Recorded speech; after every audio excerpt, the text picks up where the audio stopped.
Okay, good morning. What incredible 2 days. I really want to thank the organizers and Merck for hosting this event. And we just heard during these 2 days and just in the talk previously what can be done with force fields. So let's see what at the moment neural networks can do. Let me start by really stressing that I'm but the presenter of the work carried out by Anna Picha, Sarah Takic, and Markus Wieder, who are in the audience. This is a little bit experimental work off the beaten track. So I thank the organizers also for accepting this talk. And going into uncharted territory, I think makes it apt to dedicate this work to my memory of my PhD advisor and mentor, Martin Kapus, who as someone several times in his career went where there was no path and left a trail. To round off the acknowledgements, Johannes Karbanopoulos was a former PhD in my group, and he laid the groundwork so that Anna could hit the ground running. And I guess Sarah and Markus appreciate numerous helpful discussions with Andrea Rizzi. I also need to acknowledge my employer who really sponsored this work, and as it will become clear, the Model Forge project was very helpful, and Markus has been paid by OMSF to work on that project, so that was invaluable.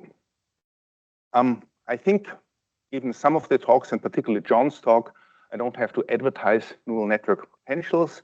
I mean, the prospect of getting high-level quantum mechanics accuracy at affordable cost is certainly alluring.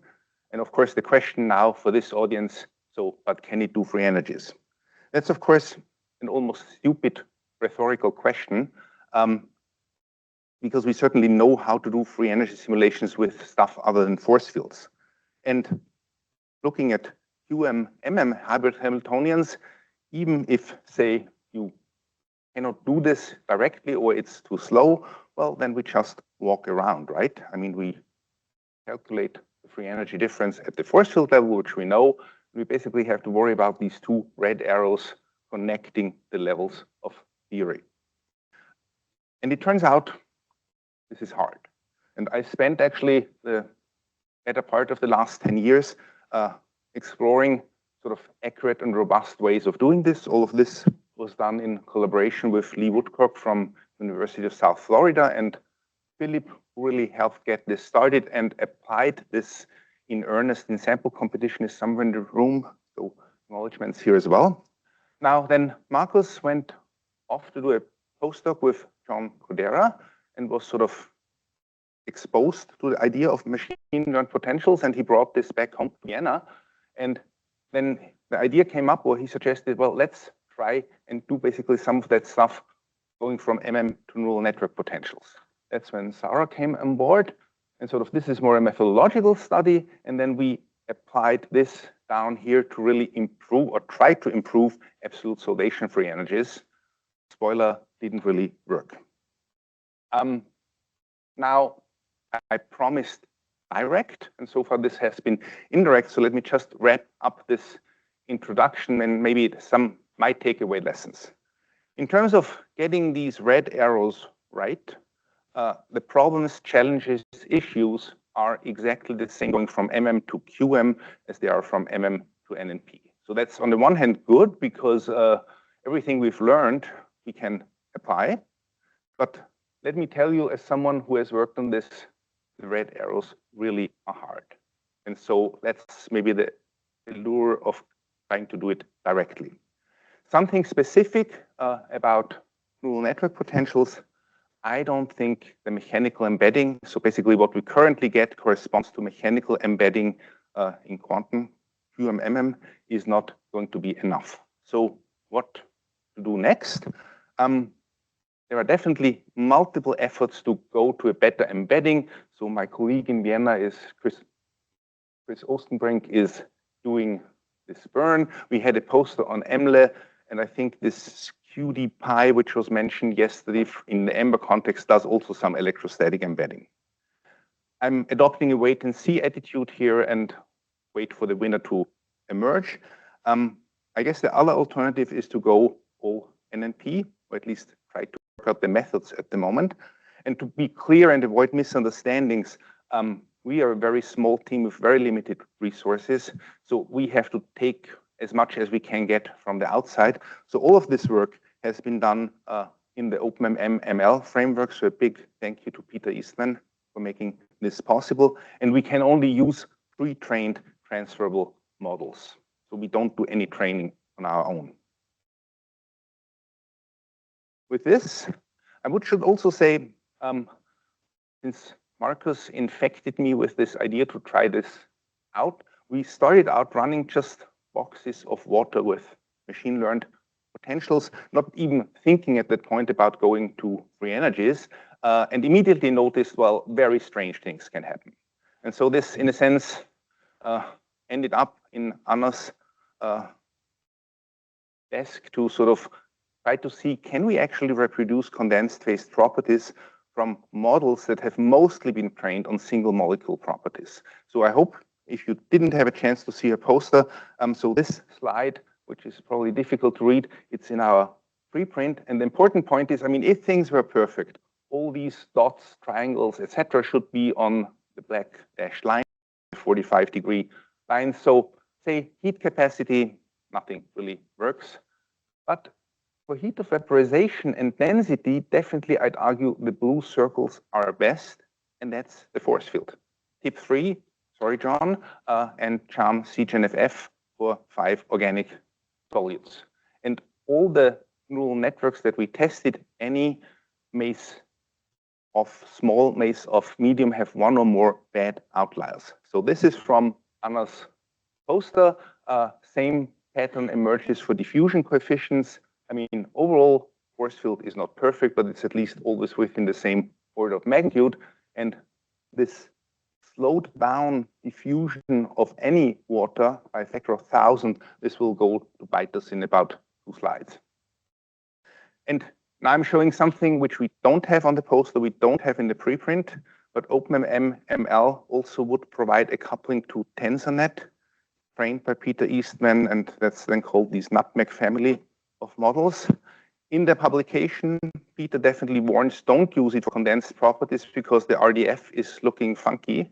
We could reproduce this RDF, but that RDF corresponds to water boxes that look like this. And the same is happening with methanol, so that's why we also didn't pursue any systematic investigation on this. Now, to move on, obviously, is there work by others? Of course there is. Emilio stressed, and I agree, that the alchemical transfer method is very agnostic to the type of interactions you can use.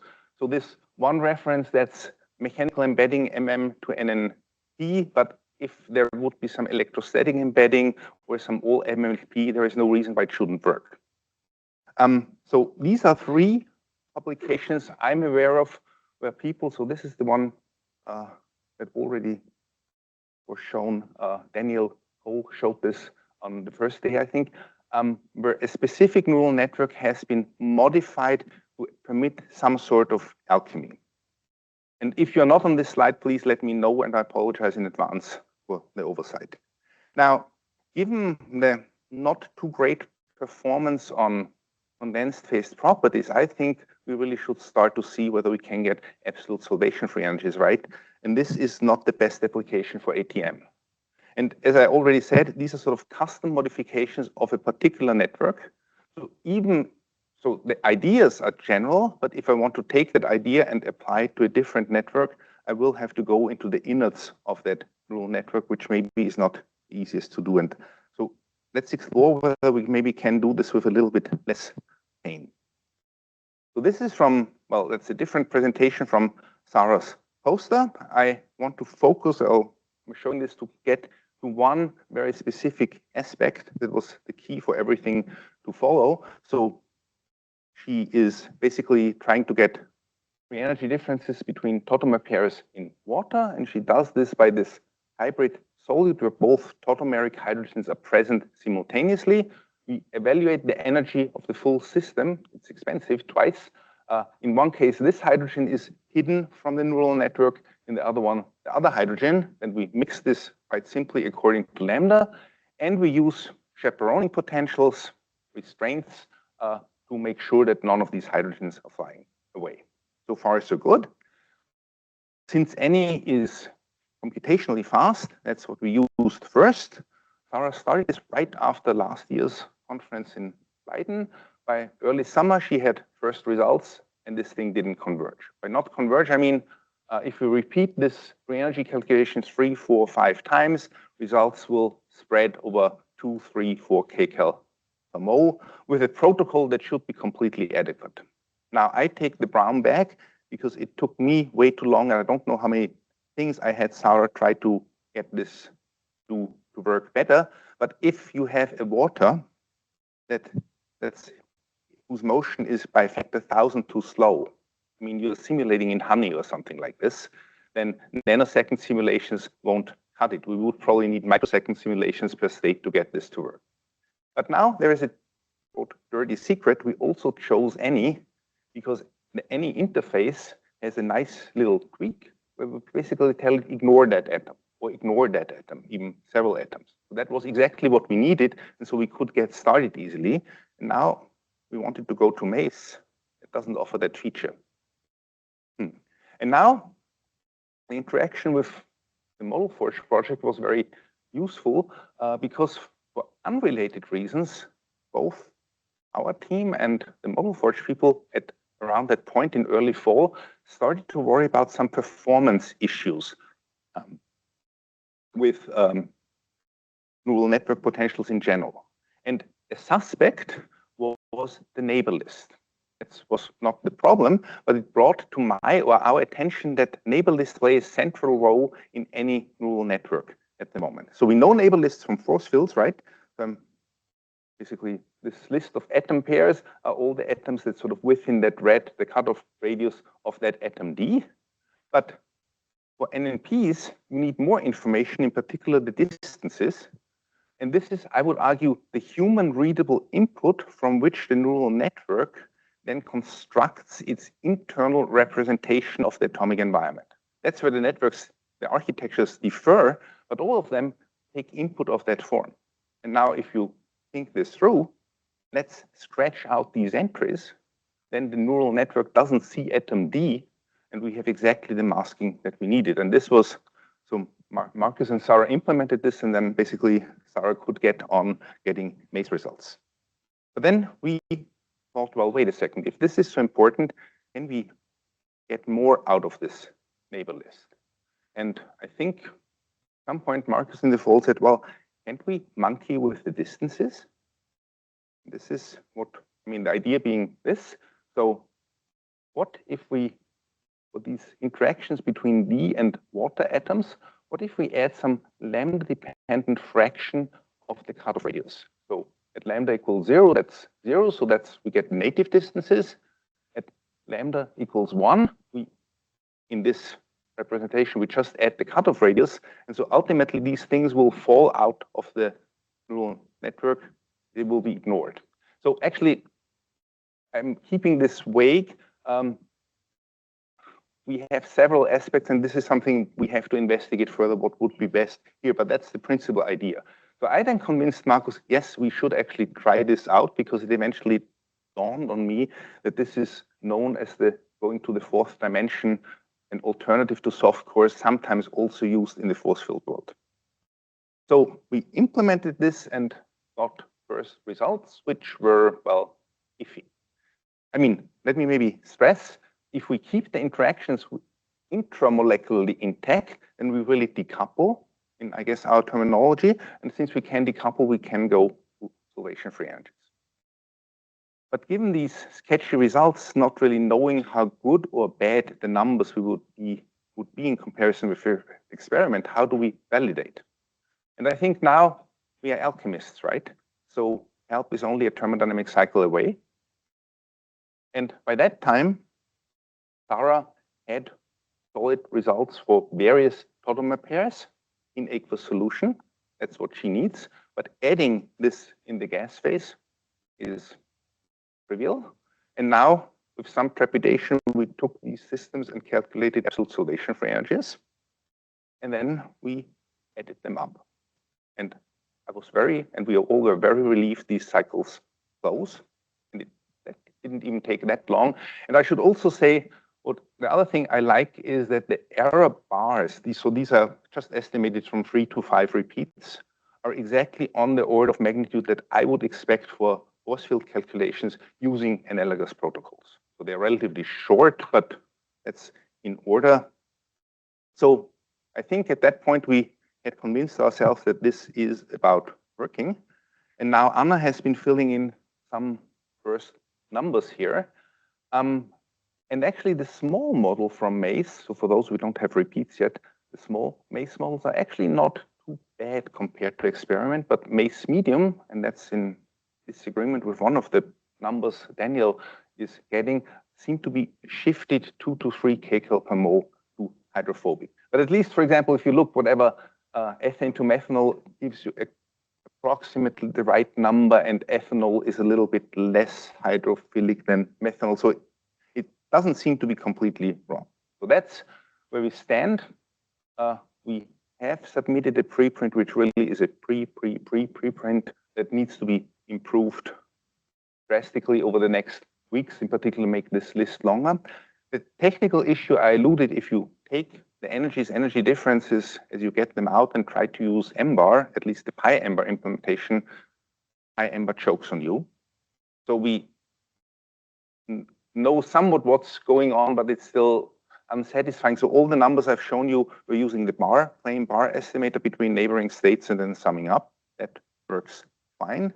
As I said, we both this vague f of lambda, or how we add that cutoff fraction, needs to be optimized as well, how to choose lambda values. We have not at this point released source code because of all these tests, last minute things. It's such a mess, but it really, I will not release another version of the preprint without making the source code available. And if anyone wants to play with this right now, then please be in touch.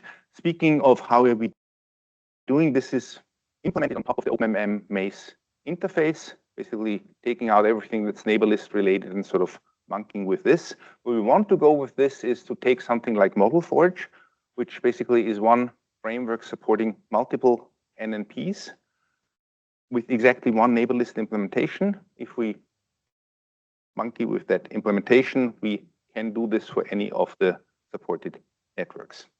And to round this off, I am really myself surprised that it seems direct alchemy with NNPs might be easier than I would have definitely thought a year ago.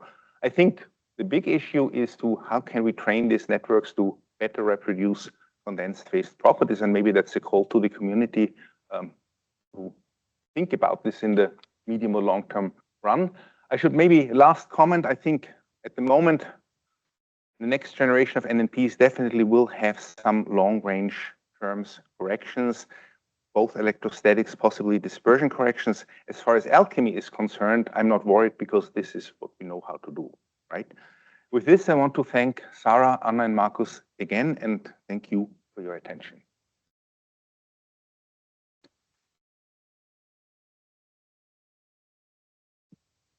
For the sake of time, I'll go and stick to one question.